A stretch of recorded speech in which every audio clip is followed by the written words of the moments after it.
Ucela ufunde lapha kuMateyu chapter 7 ivesi yakhona ka-7. Phaya yithi into phaya ichapter 7 sithi isihloko sethu ukuthandaza okuzimisileyo. Ivesi 7 ithi celani nophiwa, funani nofumana, qonqozani novulelwa. Kuba wonke umntu ocelayo uyazuza, nalowo ufunayo uyafumana, nalowo uqonqoza uyavulelwa. Nguwuphi na umntu kuni ongathi ukuba unyana wakhe uthe wacela isonka amnike itye, athi ukuba uthe wacela intlama amnike Amen. Amen. Amen. Amen. Kutsho ilizwi likaThixo pha. Hallelujah. Lithi nqonqozani navulelwa.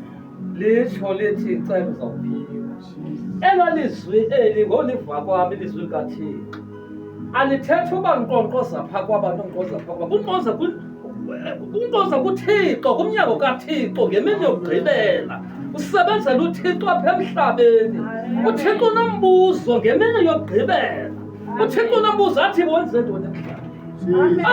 Unqoza kuThixo kuphela. Unganqoza kwabani, unqoza kwabantu. Nqoza kuThixo. uThixo udinga usetyenzelwa. Simsebenzele uThixo, sibe nekholo ngaye, ngoba uThixo ufuna ikholo. uThixo lithi ilizwi lakhe endilivayo, ngomphina owakhe wathi ecela intlanzi ndamnika inyoka. uThixo azangolahlekisa.